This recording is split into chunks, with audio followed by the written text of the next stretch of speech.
அஸ்ஸலாமு அலைக்கும். அனைவருக்கும் வணக்கம்.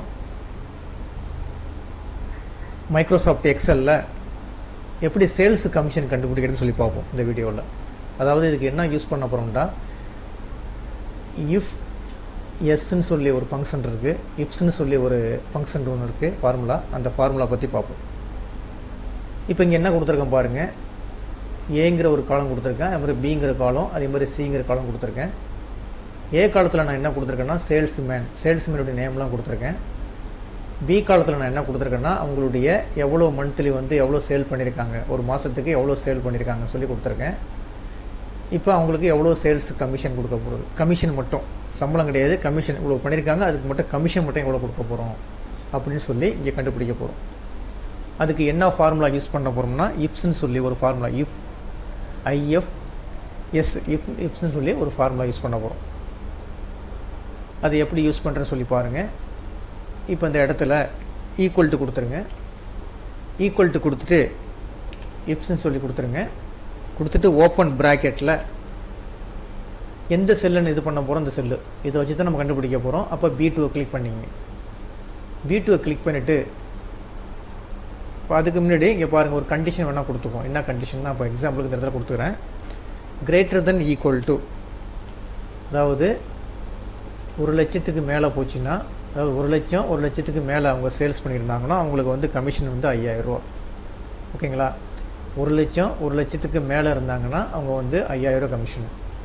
அடுத்தது வந்து கிரேட்டர் தென் ஈக்குவல் டு 75,000 பண்ணியிருந்தாங்கன்னா, 75க்கு மேலே பண்ணியிருந்தாங்களா அவங்களுக்கு வந்து 3,000. அடுத்தது வந்து கிரேட்டர் தென் ஈக்குவல் டு 50,000 பண்ணியிருந்தாங்கன்னா அவங்களுக்கு வந்து 2,000. அதுக்கு கீழே பண்ணியிருந்தாங்கன்னா அவங்களுக்கு வந்து 0, கமிஷனு கிடையாது. ஓகேங்களா? இப்போ இந்த மாதிரி ஒரு கண்டிஷன் நம்ம யூஸ் பண்ணிக்கிறோம். அதாவது 1,00,000க்கு மேலே பண்ணியிருந்தாங்கன்னா அவங்களுக்கு வந்து கமிஷன் வந்து 5,000 ரூபா. 75,000க்கு மேலே பண்ணியிருந்தாங்களா அவங்களுக்கு வந்து 3,000. 50,000க்கு மேலே பண்ணியிருந்தாங்களா அவங்களுக்கு வந்து 2,000. இது 3 கண்டிஷன் இல்லை, அதுக்கு கீழே பண்ணியிருந்தாங்கன்னா அவங்களுக்கு வந்து கமிஷன் கிடையாது, 0. இப்போ அதை வந்து இந்த இஃப் கண்டிஷன் மூலம், இப்ஸ் மூலம் நம்ம என்ன செட் பண்ண போகிறோம். அப்போ இங்கே கொடுத்துங்க, C2ல் கிளிக் பண்ணிவிட்டு ஈக்குவல் டு கொடுத்துங்க. ஏன் ஈக்குவல் டு கொடுக்குறோன்னா, எப்போதும் நம்ம ஃபார்முலா அடிக்கிற மாதிரி இருந்தால் ஈக்குவல் டு கொடுத்துன்னு இந்த இப்ஸ்ன்னு சொல்லி அடிச்சிங்க, IFSன்னு சொல்லி கொடுத்துங்க. ஓப்பன் ப்ராக்கெட்டில் இந்த வேல்யூ கரெக்டாக கொடுங்க. எந்த வேல்யூ, இந்த வேல்யூ வச்சு தான் பண்ண போகிறோம். இந்த வேல்யூ கிளிக் பண்ணிங்க. கிளிக் பண்ணிட்டு கிரேட்டர் தென் ஈக்குவல் டு எவ்வளோ சொல்லியிருக்கேன், 1,00,000 கொடுத்துருங்க. 1,00,000 கொடுத்தாச்சு. கொடுத்துட்டு ஒரு கமா கொடுத்துங்க. அதாவது கண்டிஷன் கொடுத்துட்டேன். B2 எங்கே இருக்குது, அதாவது சேல்ஸில் வந்து B2 50,000 இருக்குது பாருங்கள். அது வந்து அந்த செல்லு வந்து 1,00,000க்கு மேலே இருந்துச்சுன்னா எவ்வளோ கமிஷன் சொல்லியிருக்கேன், கொட்டேஷனில் இந்த மாதிரி கொடுத்துட வேண்டியது, 5,000 சொல்லி கொடுத்துட வேண்டியது, 5,000 கமிஷன். ஓகேங்களா? இது ஒரு கண்டிஷன் முடிஞ்சிச்சு. அதாவது 1,00,000க்கு மேலே இருந்துச்சுன்னா 5,000 கமிஷன். கமா கொடுத்துங்க. ஒரு கண்டிஷன் முடிஞ்சிச்சு. அடுத்த கண்டிஷன் அதே தான். B2 கொடுக்குறீங்க. B2 கொடுத்துட்டு கிரேட்டர் தென் ஈக்குவல் டு 75,000 கொடுக்குறீங்க.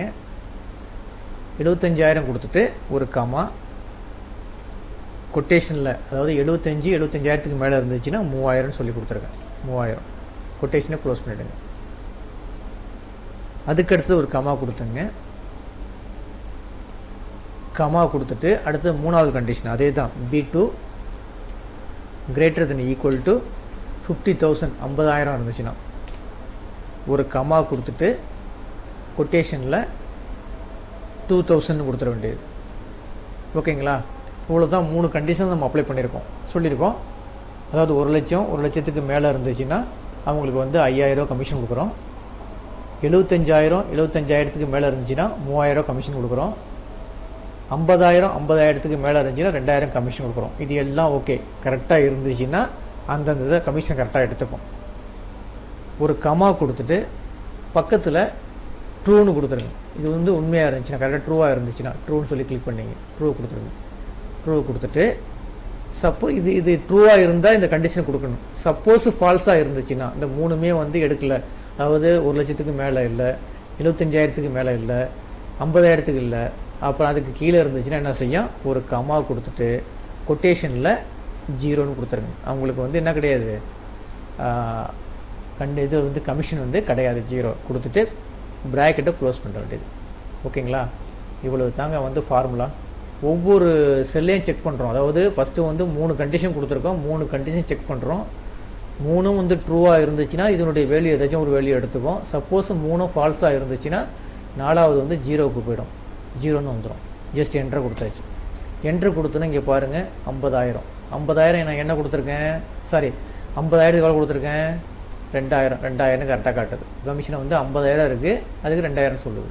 அதே ஜஸ்ட் இந்த ஃபார்முலாவில் ட்ராப் பண்ணி அப்படியே கீழே எழுதுருங்க. எடுத்துட்டிங்கன்னா இங்கே பாருங்கள், இங்கே வந்து 1,00,000 ரூபா, 1,00,000 எவ்வளோ போட்டிருக்கு, 5,000 கமிஷன் வந்துருச்சு. 12,000 ஜஸ்ட்டு 12,000 தான், அப்போ 50,000த்துக்கு கீழே போயிடுச்சு, அப்போ 0 கமிஷன் ஒன்றுமே கிடையாது. 1,20,000 அவங்களுக்கு வந்து என்னது, 1,00,000 1,00,000க்கு மேலே இருந்துச்சுன்னா 5,000 சொல்லியிருக்கு, 5,000 வந்துருச்சு. 45,000 ஏன்னா 50க்கு கீழே இருக்குது, அதனால் 0 வந்துருச்சு. இப்போ 75க்கு மேலே இருந்ததுனால 3,000. இதை வந்து 75க்கு மேலே இருக்குது 3,000. இந்த மாதிரி நம்ம என்ன செய்யலாம், இந்த இப்ஸுங்கிற ஒரு கண்டிஷனை வச்சுக்கிட்டு நம்ம ஈஸியாக வந்து கால்குலேட் பண்ணிக்கலாம். அப்போ மோர் தென் 1 கண்டிஷனை வந்து அப்ளை பண்ணும்போது இந்த இப்ஸுங்கிற ஒரு ஃபார்முலா வந்து ரொம்ப யூஸ்ஃபுல்லாக இருக்கும். இதை ஒர்க் அவுட் பண்ணி பாருங்கள். இந்த வீடியோ கிளிப்பு பிடிச்சிருந்துச்சின்னா சப்ஸ்கிரைப் பட்டனை கிளிக் பண்ணி என்கரேஜ் பண்ணுங்கள். அது இல்லாமல் பாருங்களேன், இப்போ எக்ஸாம்பிளுக்கு இந்த இடத்துல வேல்யூ மாத்திரம்னு வச்சுக்கலாம். இப்போ எக்ஸாம்பிளுக்கு இந்த இடத்துல ஒரு 10,000 கொடுக்குறேன், 10,000 கொடுத்து ஜஸ்ட் என்டர் பண்ணுறோம், ஆட்டோமேட்டிக்காக மாறிக்கும். இங்கே பாருங்கள், இப்போ இங்கே வந்து 1,20,000 கொடுக்குறேன், பாருங்கள் 5,000 ஆட்டோமேட்டிக்காக மாறிக்கும். இங்கே மாற்ற என்ன செய்யும், இங்கே டேட்டாஸை வந்து ஆட்டோமேட்டிக்காக நம்ம வந்து மாறிக்கும். ஓகேங்களா.